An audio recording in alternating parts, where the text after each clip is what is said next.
Okay, I've shot this enough and I'm sick of saying it, but I won the Adaptive Strength World Championships in the Standing 1 class at official Strongman games this year.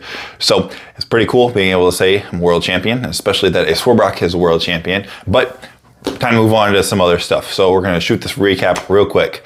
Long story short, wound up coming in sick as a dog, coming from Alabama, missing flights, getting super sick, not being able to sleep the night before, barely being able to eat, passing out, taking a ton of medication, throat closing up, throat stopping to close up once the medication started kicking in and everything, and knowing that this is going to be a better story because things were definitely not going smoothly. There's also some mess up flights, extra, the gates not being able to work, all that fun stuff in there too. But again, I was in Alabama the day before OSG in order to speak about resilience, so it's kind of hard to sit wallowing in self-pity and be too mad the whole time. My wife and I gave ourselves 30 seconds event, and it's like, okay, what are we going to do in order to overcome this? So, made for a better story, and we wound up coming out on top. Spoiler alert. So, let's go through the events real quick. Number 1 was log clean and press ladder. It was 165, 195, 230, 260, and then a magical surprise on the day of where somebody else came up and said, did you know there's a 285 log? And I said, what? So there's that on the docket. I still don't have, with my nausea, my dizziness, the crazy lights that tend to be in arenas, kind of the open space, the extra dizziness and neuropathy issues that I get with like competition day, and a little bit of those nerves and everything. We've thought about like doing Dramamine and stuff, but log was going so well in training, the best it ever has. I was like, let's not worry about that extra thing and taking stuff to reduce nausea and maybe dull my nervous system or anything day of. Didn't want to mess with that. So wound up doing 165, 195, 230 just fine, and then failing the 260 while my opponent, Steven, did a really good job on it and even got to move on to the 285 log. So let's let you guys watch that real quick. On the whistle.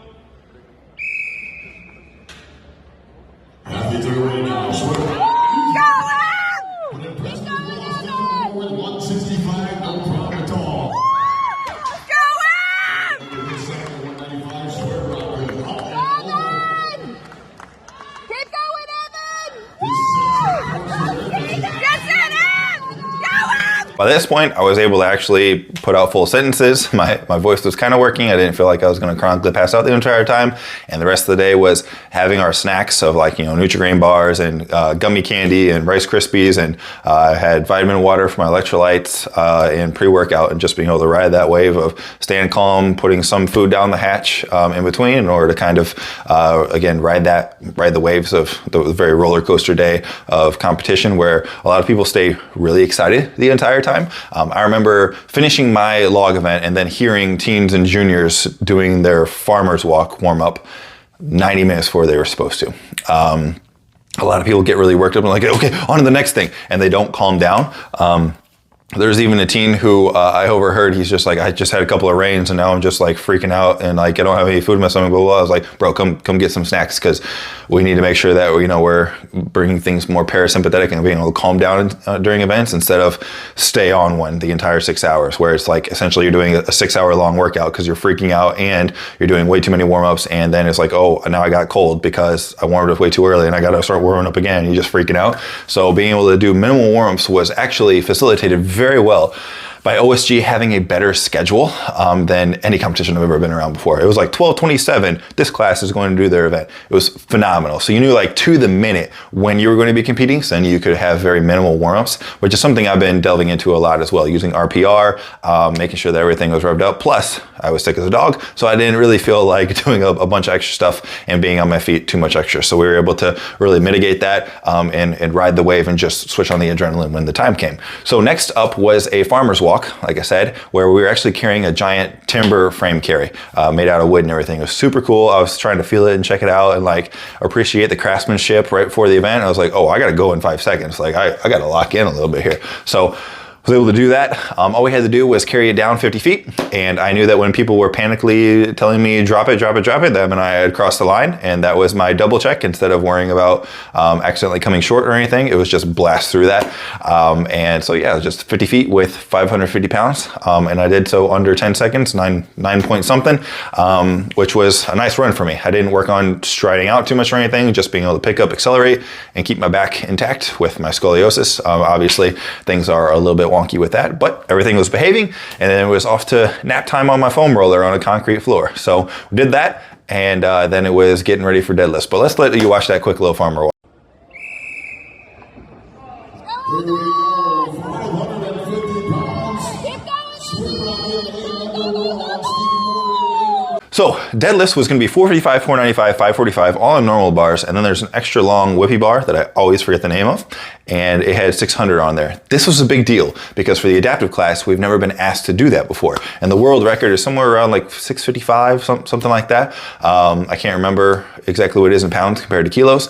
But it was a significant portion of the adaptive world record ever for standing classes. So it was pretty cool that we were being asked to do that at the end of a ladder. So me and buddy James, who's in the standing class too, one arm power, definitely look him up. We were both aiming for being able to accomplish that and kind of knock off that feat, and especially let the event organizers know, like, you did the right thing by asking us to do this. So this was like the really big challenge that we had to be able to kind of knock off that 600 number, which was a big deal. So I had done a lot of practice. I'm going to cover this and some other more short form stuff about how to lock in on the bar, make sure I'm symmetrical, lock in my hook grip, lock in my hands before my feet to make sure that I'm symmetrical, then lock my feet in, stepping in and all that stuff, which was very helpful for approaching different bars. And then I was able to really flow through this one. And Darren Sadler was my judge, which is really cool because later I was like, that's who voice. I recognize that voice. Darn it, I should have said hi to Darren more.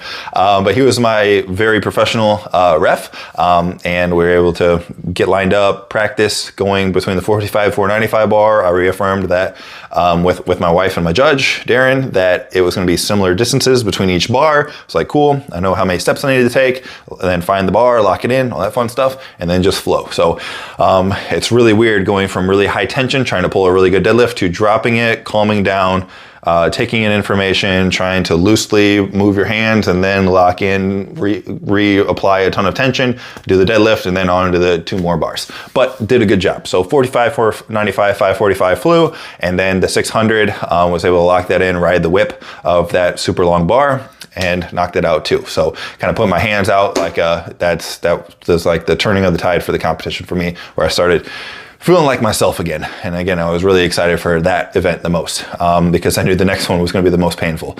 But let's go ahead and let you guys watch that.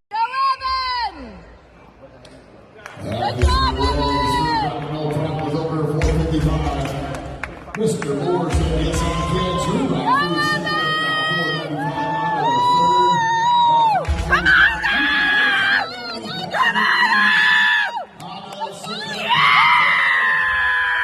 It turned out our last event, which became then the most important event, was the sandbag steeplechase. And this is, again, the one I was most scared of for sure, because it sucks and it was getting a lot of people.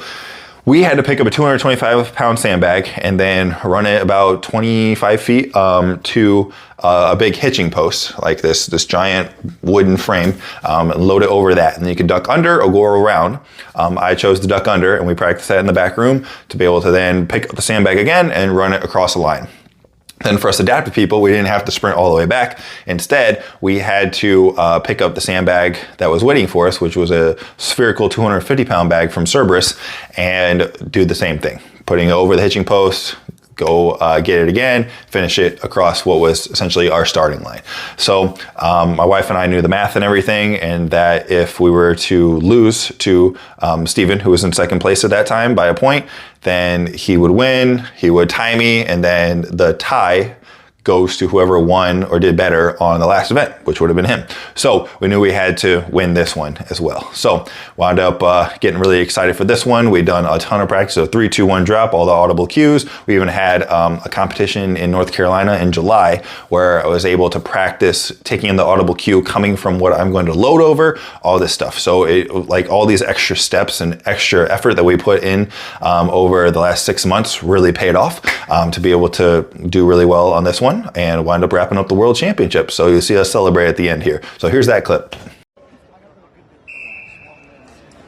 Off they go now, 225-pound bag. True rock, no problem at all. Moore looking smooth as well. True rock easily over the line. Now he's on that second bag, 250 pounds. Come on, Evan! Good as well.